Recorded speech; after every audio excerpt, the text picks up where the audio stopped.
Hello, internet friends. For anyone that's never seen one of my videos before and YouTube randomly sent you here, all one of you, my name's Josh.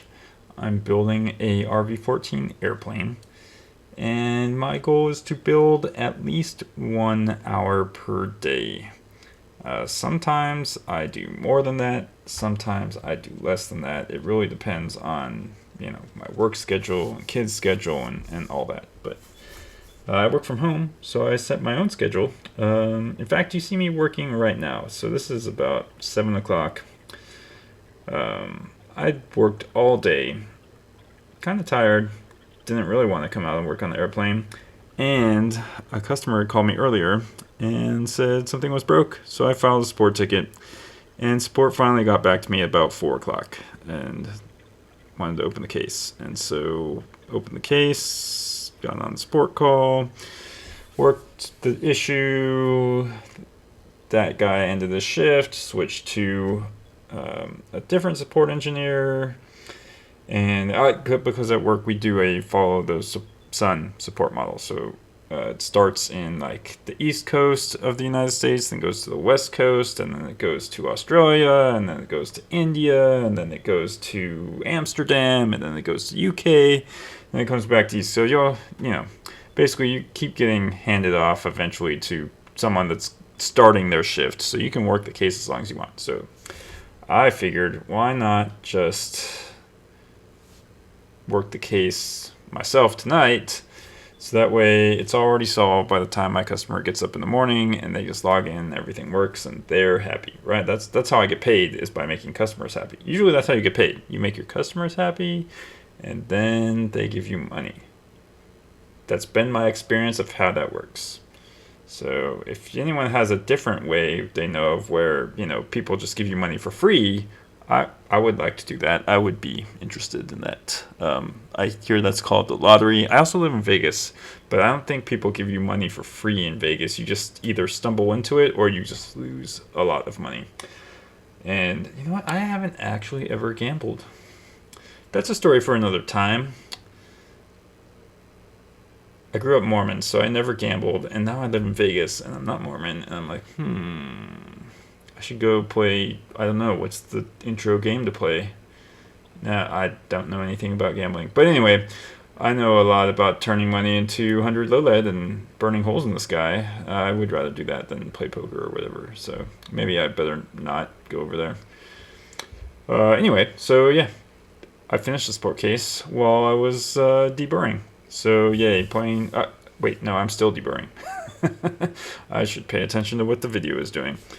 I deburred a few holes while I was on that support call. Luckily, I didn't have to actually do anything. I just had to talk. So I could do that and deburr at the same time.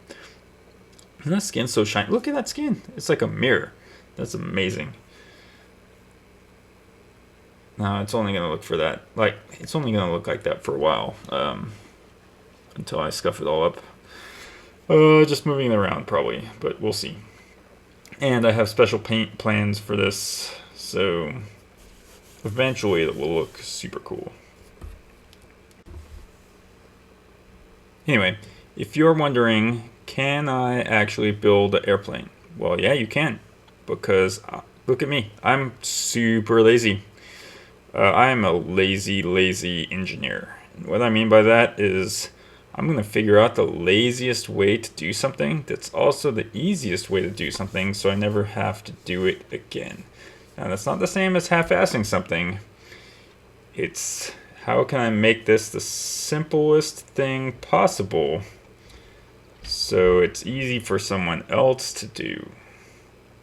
Right? That's that's how I like to do things, is make it simple enough that I can do it, and then it's probably simple enough for someone else to do. Sometimes that takes, I'll write a script and I'll think about it for a week, and I'll put a week into crushing it out, and then, hand it to someone and it'll be like, wow, this is really cool. And then they give me money. So, that's how that works. So anyway, going back to airplanes, I'm pretty sure that's why I decided to build the RV-14. If all the work wasn't already done for me, if I had to build an 8 and I was sitting there, and I had to measure my own holes. I'm gonna do that. I'm way too lazy for that. Now, could I do that now that I know there's only like 3 extra steps? You know what though? I don't know that I want an 8 that bad. I just don't. I don't need it. Maybe I need to go ride an 8. Then I would be like, oh, I need this. But until I do that, I'm like, I don't need it. I like how the holes are already drilled for me, and the only thing I gotta do is look, pull this little lever and dimple it. Like, how simple is that? That's not hard. I can do that. So yeah, if I push a button and it dimples, and I pull a lever and it dimples, that I can do. But measuring holes, like that sounds dangerous. Oh wait, so while I'm finishing dimpling this, or on my phone, or whatever it was I'm doing, there we go, back to dimpling. Let's see, do I have any updates?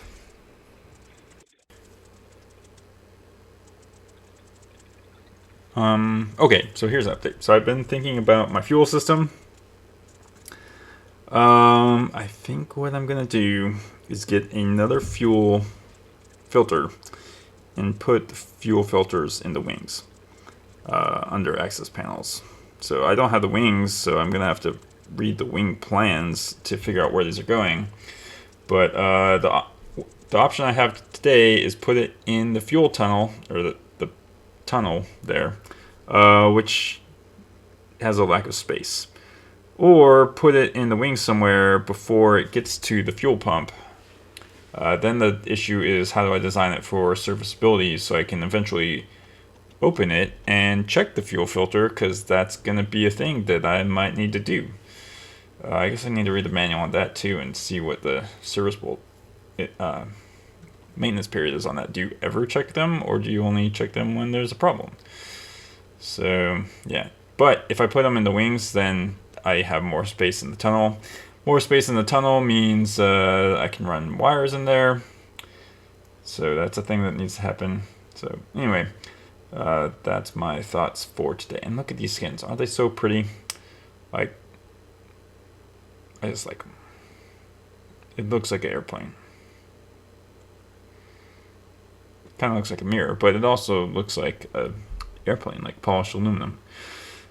Let's just all like sit here and admire it. There we go. So anyway, thanks for watching. Oh, gonna plug the Slack group. Come join our Slack group, chat RVs, and show us your airplane parts. See you in the next video.